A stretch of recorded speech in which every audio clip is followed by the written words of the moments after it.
Welcome, brothers and my fellow goblins. Today we'll be talking about Space Marines 2. I know it's been out for a little while. I've had a couple of my videos get corrupted with the new patch that came out yesterday as I'm recording on the 28th. I want to sit down and have a conversation about it. I guess it came out 2 days ago, now that I'm saying that. But yeah, wow, total brain fart.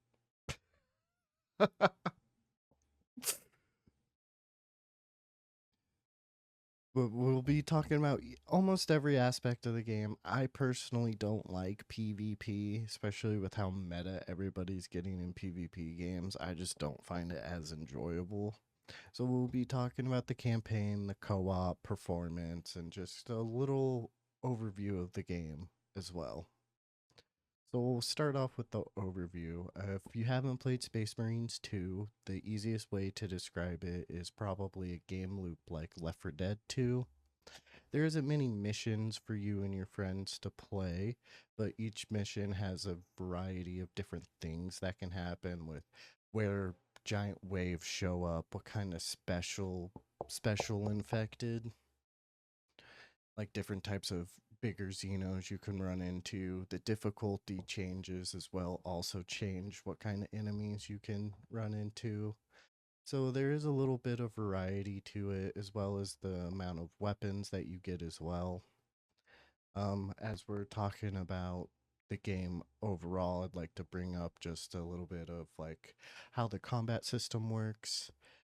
You pretty much have like two styles. Oh, sorry. Two styles. Where you got range and melee. Range has a bunch of different types of weapons to use. You have like a basic semiotic bolter, you have like a long range semiotic bolter, then there's actually automatic bolters and plasma, and my favorite, which is the flame shotgun. Melees also have different weapons. During the campaign, you won't get access to the Power Fist, or unless I miss something that does give you access to the Power Fist. But you will get the combat knife, the regular blade, the chain sword, and the lightning hammer. And each one of these weapons have like different specialties. The combat knife is really good at killing 1 to 2 enemies at a time. The sword, both swords are pretty good at AoE kind of damage. And the lightning hammer, uh, pretty much, if you can't guess from its name, excuse me, it does a shit ton of AoE damage. And while there's different weapons to use, there's also something that the player needs to pay attention to, which is the circle indicators that uh, you will see pop up while you're playing through the game. And there's two different circles. There's an orange circle, which is telling the player to use the dodge action. Sorry, I have a hair in my mouth. Use the dodge action, which if you do that well enough with perfect dodges, you'll get an indicator of what is called a gun strike, which is like a red like circle that'll pop up on the side of their head, and then you just click your primary fire action. They shoot. Depending on what difficulty you're on, you'll get different things and who you do it on as well. If it's a tiny little Xeno Tyranid little guy, boom, pop goes his head. But if you're fighting like a Terminator or a dual wielding Tyranid, you'll probably not kill him with it, but it does a decent chunk of damage. And then you have the blue circles, which these blue circles are the parry circles. From my understanding of the parry circles is that there's the perfect parry, and then there's the just regular parry. The perfect parry is if you do it perfectly, you'll get an indication. You'll also get the gun strike indication on it as well. And then a regular parry kind of doesn't seem like any of you won during the melee fight of it, but none of you will take damage off of it. Outside of those two things, or I guess technically three with the gun strikes, another thing that you want to pay attention to as a player is the executions. While fighting through waves of Tyranids or heretics, you will see an red flashing indication on some enemies. If you walk up and use your execution uh, key binding, if you're playing on PC, I do not know what it is on controller. You could run up to an enemy, and I think there's up to 100. Ooh, I might have to double check that. 100, maybe less, probably less now that I'm thinking about it. Different little execution animations. These are pretty freaking awesome. You have one where you rip a Tyranid in half, and then one will jump at you, you grab its tail, smack it onto the ground. It's really fucking cool. But it's important to do this because it has a health payback system, kind of like a game like Bloodborne, where if you get hit, there's a little white bar that stays just for a couple of more seconds. And if you execute or kill something while that white bar is there, you will regain the health as it goes through. Out of the way, pretty much the only thing else I need to add is that there's different grenades, different abilities that characters have, but we'll go through that more in depth when we go through the actual individual sections. Which brings me to the campaign. Sorry, if you see me looking over here, it's because I'm looking at my notes because I have a fucking goldfish brain and can't hold a thought longer than 7 seconds. The campaign is my favorite part of this game. To start off, I think the game looks absolutely amazing. There are some very great set pieces, and the game gives you all sorts of different environments on different planets. So you can always be shocked shocked by what is around you while you're playing. I think the campaign is also very good at teaching the player how the combat system works. It kind of starts off slowly introducing different types of enemies and greater numbers of them. So by the time you're at the end of the campaign, if you're missing parry and dodge procs, it's kind of a rarity that you didn't see it or there was too much going on that you didn't have time. Fuck, whatever, fuck it. Confusing story for people who don't know 40k. I'm a pretty much a newbie when it comes to 40k lore. I know bare minimum, not really the in depths of the Astartes Codex, but I know that that's a thing. Um, but the best part about the story is that even if you don't know what's going on, by the time you get to the end of it, you should have a pretty good idea of why you're doing these things.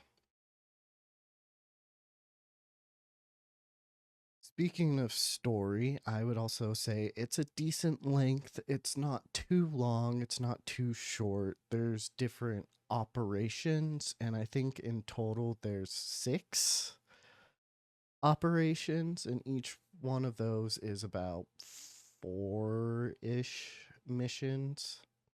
If you can even call them missions, you'll load in and load out a couple of times through each of one of these operations. The campaign's length is pretty. I think it's almost like the perfect length. It's not too long, it's not too short. Gives you different environments, like I said before. Each mission or each operation has multiple missions in it, so it's not like you're just bouncing around through places. And I don't think it really tries to do too much. One of the things it does try to do that I think it's kind of lacking is the character development of the actual people there. You have the chaplain, the captain, who are like there, not really there. If you don't know exactly Astarte lore, it kind of just seems like, who the fuck are these guys?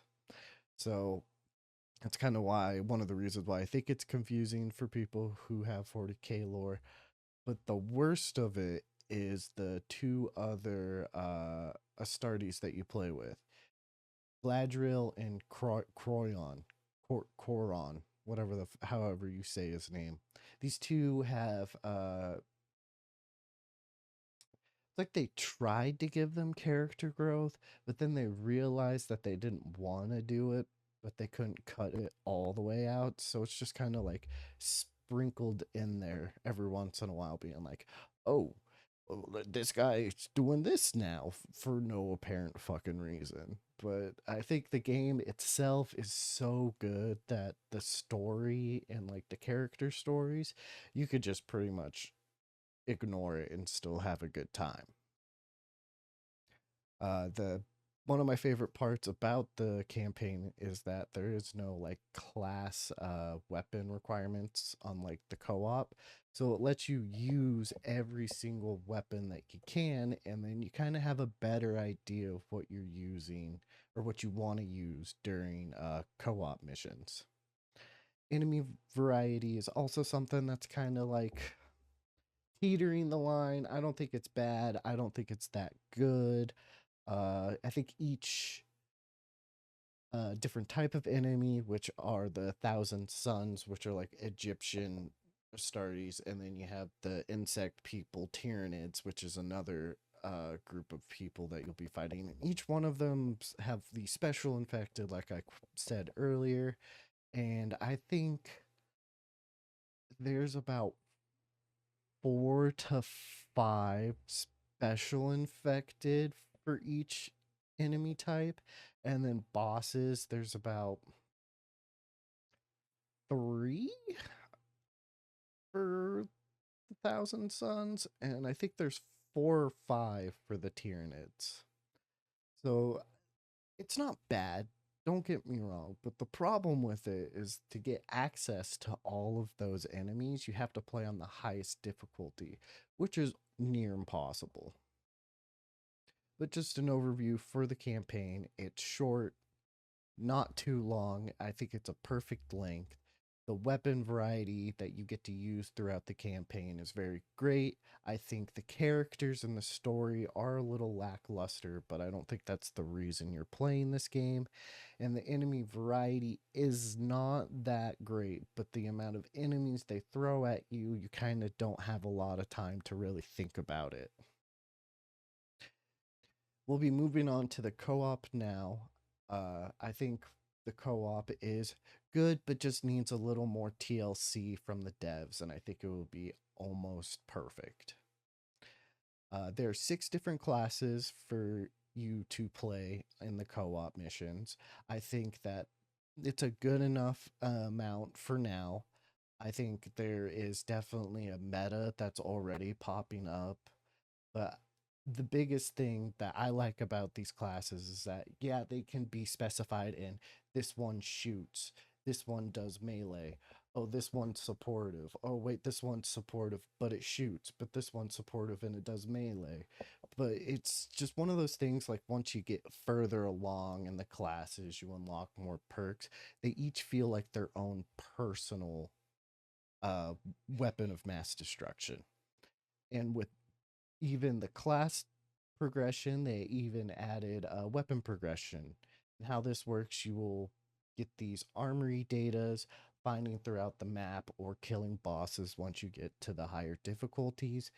And once you get one of these armory datas, you will have to get this bar filled up, which is like an experience bar for that weapon. And once that bar's filled up and you have an armory data, you can unlock the next quote unquote tier of these weapons. And I think it's something that's pretty cool. I'm personally not one of those people who really likes running around the same mission over and over again to find like these select few items, but I think they did it well enough with adding the bosses also dropping them that it's something that you don't really have to grind for unless you want every single weapon done. With the newer updates that they're putting out with like the private lobbies, I think that is a great addition because I've been playing since early access, and I think that The game suffers from what most multiplayer games suffer from, where you kind of just get screwed over if you don't have a good party. I think it's not an issue now that a lot of people are playing the game, but for when it was first coming out, how many times I had to hold grown adults' hands through a very easily explained puzzle. It was just kind of grinding my gears by the end of it. But now with the private lobbies, I can play by myself. When my friends don't want to play, I can hop into multiplayer, see how it is, and if it's going well for me, I can continue with it. Or if I keep on getting bad lobbies, I'll just switch to private and then level up another class. As we're talking about classes, I do think it is a very, very, very good addition to make sure that there's only one class in one lobby. I definitely could see a whole class of, or a whole lobby of snipers just completely eviscerate everything on the map, or someone could do a full team of the bulwarks and then hey, we're never gonna die because one of us has the healing upgrade, the other one has the like reduced damage upgrade. So it's just a giant AoE of fucking prayer and healing bullshit. But I say this, I think it's very I recommend, at least if you're not playing with a full set of like friends, to have one or two additional classes that you want to play. I personally play the Vanguard class. It's the one with the grapple hook. It's all about getting execution bonuses for you and your teammates and doing melee damage. But a lot of people like playing Vanguard. So what I'll do is I will play a tactician, I'll also play the sniper, and I will also play assault because I love the lightning hammer. And that just gives me the options that if I hit quick play and I join a random lobby, I at least have a class I can play and still survive throughout the mission. One of the reasons why I think the co-op needs a little more TLC is level variety. It is a little tad lackluster. I do think that 5 missions was probably something they should do like a beta or like the early access.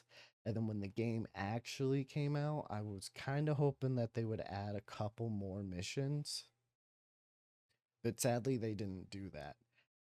I have about 45 hours in the game and I am struggling to play the game by myself anymore because I'm just so like mind numbed when it comes to the missions. With it having the variety of different special infected, different waves, bosses showing up, you'd think it would be enough to keep people engaged, but after a while, it kind of feels like same shit, done this before. Can we do something a little bit different?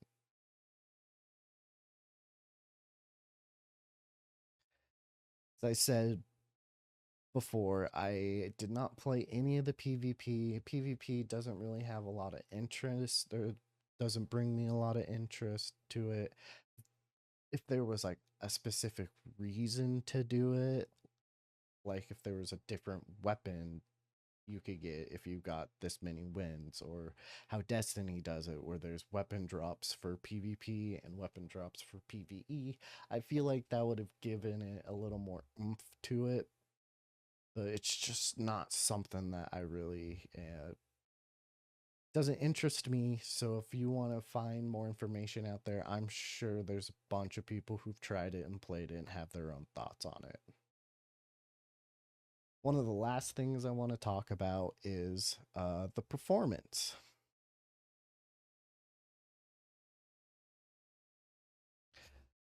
I would like to start by talking about performance, understanding that this game is a very demanding game. I do not want to be like, oh, this game doesn't perform well. I can't have 7,000 things on my screen and run 300 frames per second. I'm also one of the types of people where it's like, yeah, certain games I do think should be 60 FPS, and I kind of am on the fence on this game because there is a lot of stuff going on. There is a lot of quick actions that you will need to do on higher difficulties, but I just don't think it is enough to really harp on it, especially with how much things are going on, how many particle effects, blood, grenades, flame. There's just a lot of shit going on at the time. So I don't think performance, like, it's not great. Let's just say that. But I don't think it's the fault of the devs. I think it's the fault of people's PCs.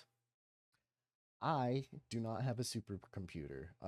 We'll put a quick list of everything down over here, show you what my specs are. And one of the reasons why I don't really want to upgrade my PC unless this becomes like a big thing for me, that I do this mostly as a hobby, uh, is because it kind of gives a more general idea of what performance is going to be for more people than not. A lot of the YouTubers and streamers I see talking about this game run on supercomputers, and they get very snippy and bitchy at people who are like, hey, this game doesn't run well for me. What are your thoughts on it? And then they just go back being like, rah, rah, you're just poor. I should say that. No one really said that, but you know what I mean. People are just very defensive about it. And my thoughts is just like, hey, the game ain't perfect. If you have a lower tier PC, I would really expect to run into issues, but I have a mid tier PC and I have hiccups, frame drops, there's issues galore. And you would say, hey, dumbass, you're running a very demanding game and recording it at the same time. And you have a point there, but I wouldn't bring it up if I didn't have the issues when I was just playing by myself, no recording, no nothing going on. They have made a lot of progress since early access. I feel like it's doesn't happen to me as much as it used to, but I still think it needs a little more optimization, or they should reevaluate what their recommended specs are, because I'm above the recommended specs and I cannot play the game longer than an hour before it just becomes almost impossible to play, especially in higher difficulties. It's one of those things where you have blue circle, orange circle, and if you drop frames or you have a whole freeze, you're gonna die, and it just makes it impossible for people to play the higher difficulties. But like I said earlier, I don't think it's necessarily the game's fault. I think it's a lot of the hardware's fault. I do hope that they kind of put more effort into it, because this game's so fun and it's just so demoralizing when you have these hiccups, and it just makes it almost impossible to play the game that you want to play. But they've been putting a lot of effort into it, so I won't harp on it too much. I just hope that they can continue to upgrade and kind of make it easier for the people without supercomputers to play this game. All right, and now we'll just finish off with like my overall thoughts on the game. I think it's a very fun game. It's one of my favorite games I've played this year. Its gameplay loop is kind of like Left 4 Dead 2. If you don't mind playing the same missions over and over again and getting progressions and classes and weapons, it's definitely something I could see a group of 3 friends really enjoying. Talking about progression and character builds, it's all very simple and good. I don't think simple necessarily means bad, but I think it gives people their own variety on what they want to do. In character builds, you could have 2 different vanguards with completely different builds and they still work. It's just really more on personal preference. It has good single player, it's short, sweet, Gives you a lot of variability on what you want to do, and it gives you a good idea of what weapons you would like to use on the co-op mode. Do you think it has I do think it needs to have a couple more performance updates just to have more and more people play it. Not the end all be all. I know there's a lot of people who are enjoying the game and not having issues, but I see it still to this day on Reddit where people are like, what the fuck? Why can't I play this game? I want to play this game, but I can't play this game.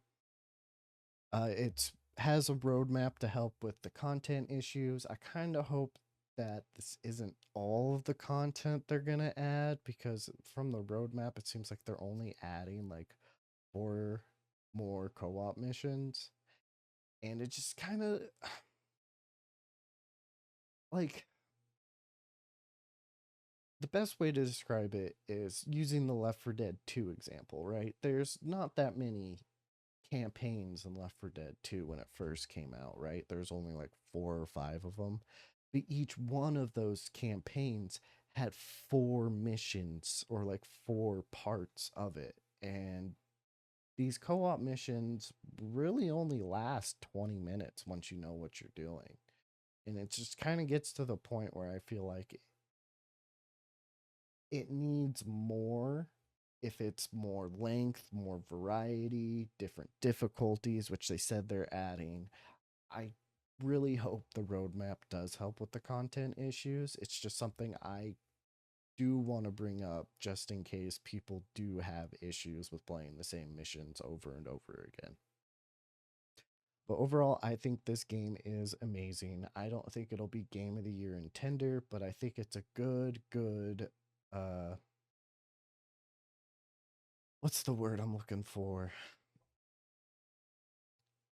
It's a good lesson for game developers to realize that, hey, we're not looking for a perfect game, we're looking for a fun game.